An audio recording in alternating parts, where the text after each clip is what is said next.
So just here, Mark is actually working on a sound system, aren't you, Mark? Not my best day. How's it going? How's it going? All good, man. There we go. All right, mate. Let's have a little quick look around. Yes, brother, what are you up to? What are you doing? What am I doing? Harness bar. Cool. So just putting a detachable harness bar in place. Oh, that's Neil? Nice to meet you, mate. Nice to meet you as well. There we go. Let's have a look around. What else is going on here? Got crap out here. All right, let's go.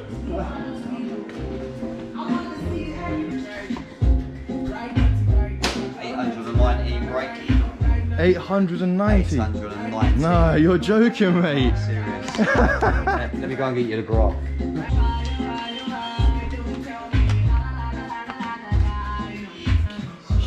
Shit, so what's been done to this engine, do you know? It's a 235 stroker, full internals I couldn't give you. Runs a standard OEM crank, 890 brake, what we got? 5,200, 600 foot-pound of torque and 600 bhp, so I think that speaks for itself. Mostly on Subarus and stuff. I'll work on anything, but we specialise in Subarus. We build all our own engines in-house. Okay. So this is mine and my boys' 2-1 stroker, 580, 590 brake. 2.1 as I just said, 1180 kilos, it's about 520, 530 foot-pound of torque. Packs a nice punch as well, that's totally built in-house by us, custom everything as you can see. Custom loom, custom bay loom, Cyvex S6 plus. Serious stuff going on there. Custom body loom. Oh wow. C80 shifter. Okay, that's a normal shift, it's not a sync, is it? It's not a sync, no, so it's still a H pattern, it's just like rifle bolt, you know, that takes out all the plate. Yes. Oh, that's a short shift, isn't it? Road's quite tight on it, it's really nice on the track. Oh yeah. Next, SDM 300. As I said, custom body on. So we've always been about pushing boundaries. So on the first build, we got took out by PSL in 2017. Okay. So I was just ready for time attack 2018. So we got a 585 brake, no cage. That was standard headers, stock position turbo, as you see anyway, which is still on now. It was total road spec to do a few rounds of SRE. So single race entry, time attack, road spec, so road going car, drive in, drive out. 2017, a bit of road testing, it was a late Sunday night. So I'd been down to Royal Legion, had a few too many sherries, T-boned us on the back passenger side there, pushed us out. He come onto a roundabout, straight into that, drove through us, spun us on the spot. Sort of got caught up in it with my feet, and my feet ended up wedged under the brake pedal and on full boost. So throttle wide open. We ended up climbing the lamppost, so I took the front end out, took the engine out. So we had to, it was based, the insurance company wrote it at about 12 grand's worth of damage. I think to me it was probably about another 25 grand rebuild, you know, so. That's the problem when you build it yourself, isn't it? Because you can't really prove the value kind of thing, you can't really prove it. It was a big fight, they come back at me at first, I mean it's fully declared and I totally understand that, you know, bits on don't whack up your value, you know, but when it's a non-fault and they've got to replace it like for like and blah blah blah, in the end with a little bit of a fight we did get a 12 grand settlement on it. So, you know, we got half of the next build, but as with any build, you know, you come to finish it, and even when you thought of everything, you know, and worst case scenario, we do twist it hard enough that it's non-salvageable, you know, then one of the designs can come into effect, if you like. So, but yeah, as you say, it's never ending. There's always something in there. Hence we're putting an ice bar in. Look now, at that. you know. With a swirl box being in the boot, so we've now got just for competing. Okay. To meet regs, we've got to seal this back compartment off just to aid the driver in the inevitable of a fire. So you'll see.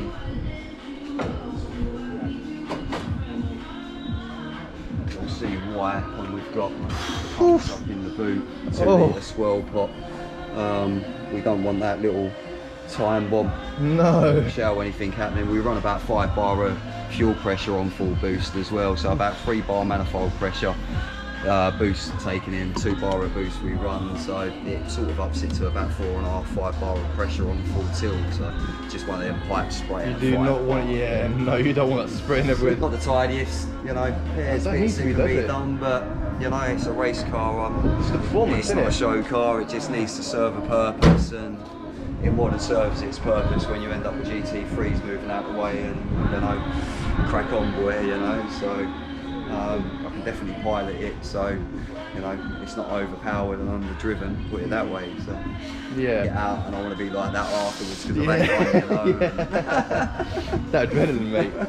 So when people look at it, you know it's purpose built. It's not for like, this car's not for show. Man, it's still for brass windows. Oh yeah. Window motors are in now. I've got loads of weight to save. That was the point I was going back to making. We've always been about pushing boundaries, the standard parts, going back to the standard headers, you know, at 580 brake blowing 2 bar and not having restrictions on flow and stuff like that. Yes, they're up now. We've gone slightly different. That was on a standard engine, the first build, so we kept it 2 litre. Non-forged, if you like, factory forged, and we've done a bit of trick head work. On this build, we've gone to 1 bottom end now, after the crash in 2017 when the engine was taken out, so not due to the power we was running on the build. So we've used the built bottom end, we've used built in-house 2.1 stroker. We've kept the heads this time round totally standard, nothing's been done, no porting, no polishing, you know, nothing with the seats there, how they come out of the factory, standard cam profile, standard cams, buckets, valves, and nothing's been done, and we're blowing on this build, we blew 591 at 2.1 bar, I think. So race fuel as well, isn't it? No, that's only a 20% meth mix, so not even on race fuel. No, race fuel will be next. We're going to give it some gas as well, just for sport. Not that I need sport on this, but we're going to do a NOS project on that. We've actually got that one runs on NOS. As bad as it looks at the minute, we're in a major overhaul of rust and suspension turrets. The A-pillars were cracked, and we only found this out after mapping the NOS, but that runs about 550 brake. We're giving it a 37 HP of NOS at the minute. That's unbelievable. It's class road car, that one, so it's not going to be competing. It won't be seen on the track. Yeah, not kind of, yeah. The guy that owns it just takes the kids' football at the weekend, basically, and then piss all over Lamborghini whilst they're going there. Fucks all over everything. So, yeah, great fun. Carbon roof going on as well. Quarters are in a bit of a shitty state. I'm really big to see what's going on. Rear quarter and left it in a bad way with the original rear quarter that came in. We're air in this area at the minute. They fit a vortex spoiler, so your fin spoilers, if you like, and self-tap through all the skins. Over the 4 years as the water has led to the turrets rotting out. I mean, the inner seals for a 20-year-old motor, or the inner arches, the inner box sections are actually quite mint. It's been garaged for the last 10 years. It also, when it went into the body shop, the seals on the screen had actually gone. We'd also found, with stripping it apart, trying to get to the bottom of the issues, that it had a couple of holes in the down lip on the roof area in both corners, and they'd bodged it in with a bit of filler. Oh no, sort of led to cracking in the A-pillar straight across. As you can see, we've had to stitch in a new A-pillar after taking it apart and actually repairing the inner skin, because it had gone through every layer basically. So we was on the inside with fractures, you know, so the whole car, or this whole pillar, was twisting itself. And the same the other side, the aerials on the A-pillar the other side, so it had actually come through the top, and on the opposing opposite corner at the bottom was fractured that side, so that side more so was actually twisting itself in half. So yeah, carbon roof later and a roof off, we're that was nothing, isn't it? It's absolutely nothing, yeah. Oh my god. Yeah, we'll probably do another video, come back and see what happens with this one when it's done, isn't it? Yeah, man. Give it about 6 weeks. We're doing a full respray on that as well, so there's a colour change.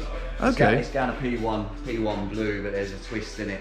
Something the customer was trying to achieve when it went into the body shop 4 years ago, and I think I've got a better understanding of what he wanted to achieve. So there's a bit of a surprise to the customer at the end of it with what we've got planned with the paintwork, you know. Yeah. So it's the size of my head. Literally, mate. How much head does that suck in? do you know, if I'm getting black flag on quiet days, it's because of induction noise and not the noise out the arse end of it, which you think, no way, that can't happen, but it makes some noise. It will, you know. Does it start now? Suck small animals and children into it. Alright, let's... We're going to rake the rat to carting this afternoon. We're racing, so we're carters as well. Oh, really? We do, it's called the RHPK, White House Pro Karting Series. We race an X97 kart with twin 4-stroke GX 160 engines. GX it's a 4-hour race once a month, 9 months of the year. Our other race driver, so there's a team, we're a team of 3. He's actually racing at Sandown Park this afternoon. Solid. So we're going over to just do a bit of team bonding, unplanned, spare of the moment, thrown on us about half hour ago.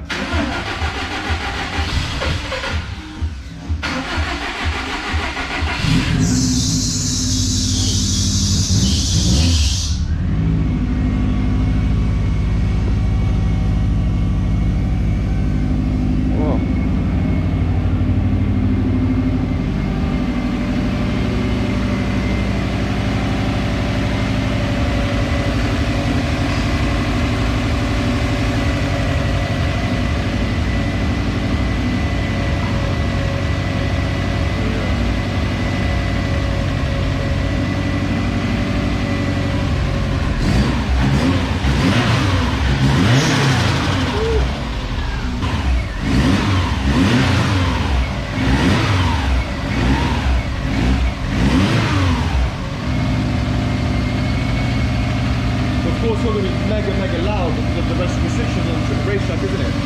So you don't want it. I think we go 97 dB static. 97. So I can get on most tracks. Yeah, because we're in here and it's not actually blowing our heads off, kind of thing. No, so it's 3-inch Hayward and Scott track friendly exhaust, so no problems on flow. Still don't see no restrictions on this, you know. We're not at the limit of the setup by any means yet. But yeah, nice and quiet out the tail end. So Brands Hatch Tuesday, which was a pretty warm day. We was quite surprised that we actually didn't get flag. We know the induction noise is quite a lot of this. So yeah, we had a good day Tuesday, no flags. We actually got a warning, just testing our grip levels on site and that. I decided to just give it a little blip and had a little drift around clearways, and that was a bit of a don't do that again moment. But fortunately we're known well enough over there that it was a sarcastic. Wait. Yeah. But okay, this is not road legal, right? Yeah, it's totally road legal. Oh, it is road legal as well. I'm just about we're actually, because the car this afternoon, she's been chucked on us. I'm going to whack this harness bar in, finish the last bit of welding and whack it in, and we're actually going to smash this up to Sandon Park. We've got road legal semi-slick B1 1B tyres on there, so we got some glue and we're good to go. Sandon Park, hour and 20 minutes. I don't think so, we should see it in about 40, I reckon. They're not going to break any speed limits, I promise you. No speed limits. We will stick to all speed limits, 70 mile an hour. 70 mile an hour? Yeah. I mean, maybe 71, but that's it. Yeah. I'm pretty sure Sat-Nav is giving us in their traffic jams, you know.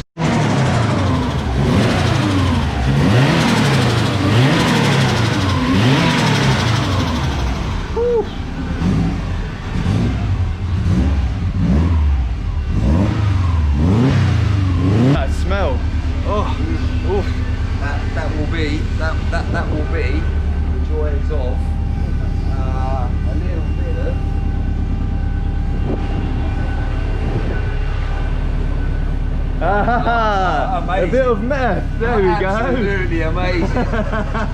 but if you want a true race car smell, let's kill this one.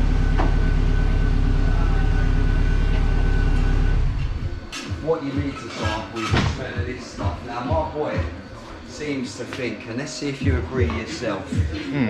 Now, we're whiskey drinkers. Okay. My boy loves a drop of whiskey every now and then. So, tell your viewers what you think. Is that a whiskey smell? Now, obviously, you've got the alcohol. Yeah, cool. So that's the smell of some Renegade race fuel anyway.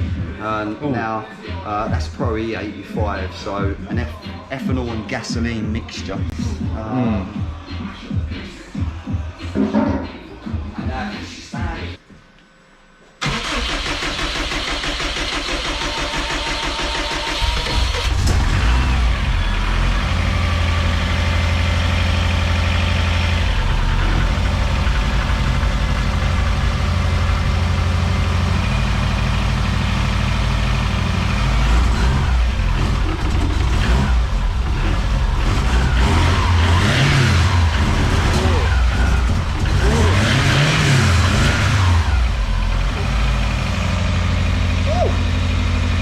Right, that's loud. Yeah.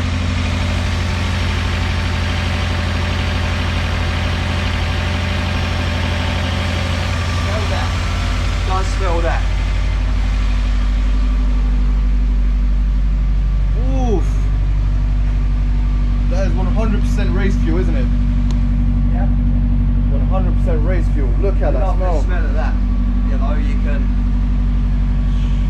I can't explain that smell, but it's beautiful. It's just different, man. This is another level. So. Look at that. Definitely got no. Well, you've got a lot of boot space. You've got a lot of boot space. A lot of boot space. A lot of boot space. Yeah. Yeah. So this runs on air jacks as well. This is totally set up for racing. Yeah. Cage is next level. And wait, these are still 60/40s, aren't they? 60 back, 40 front.